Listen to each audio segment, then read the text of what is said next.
Let's talk about language and its functions. Before we move on to know about language teaching and its details, it's important to know about language, its origin, and various important functions. Language, before anything else, is a medium of communication for all species. Humans use it more than often. We do communicate with each other. We exchange our knowledge, thoughts, ideas, feelings, etc. And imagination is the limit through language. Our communication system, before anything else, is a language. Let's now look at various academic definitions of a language.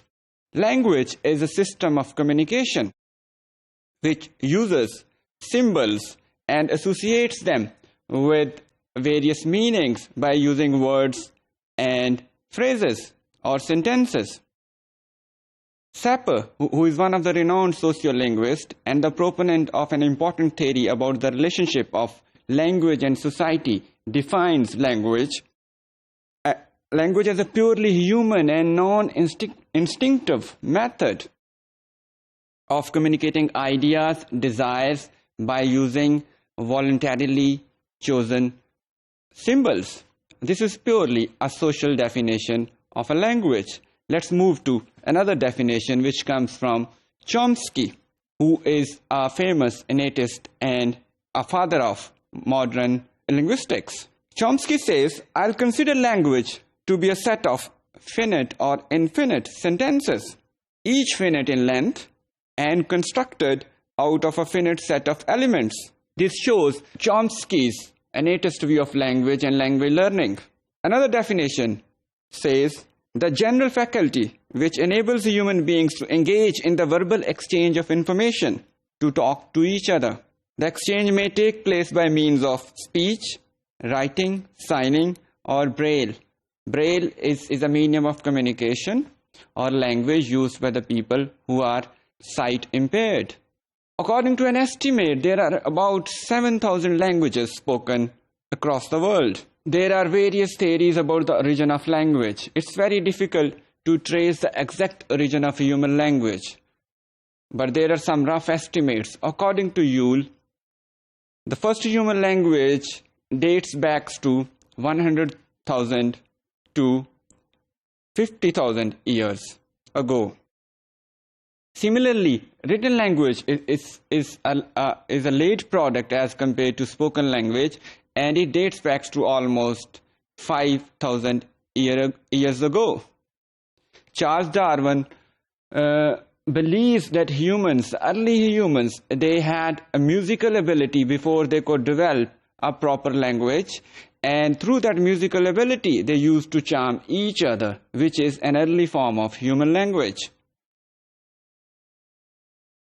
Another popular view about the origin of human language is divine source.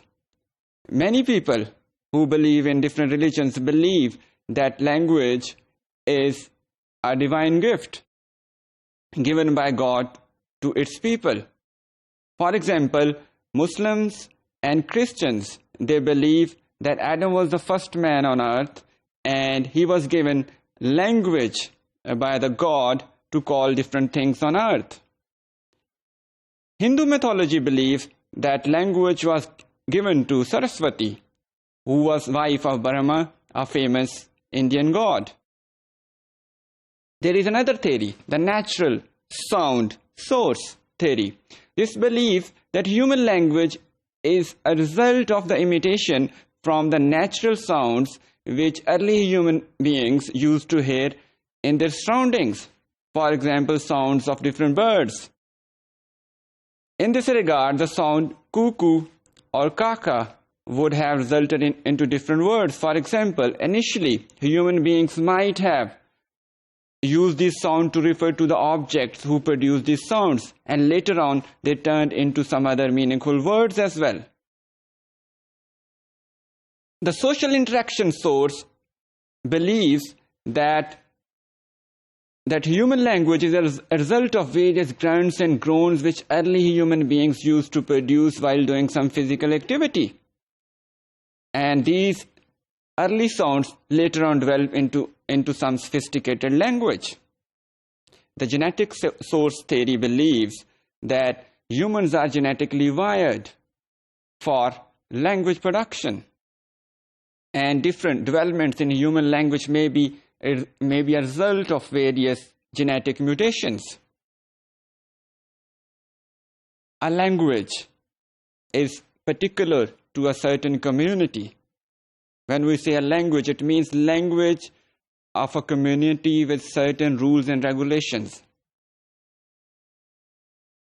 A community does understand its language very well, but it is quite possible that the people who do not belong to that community may not understand that language.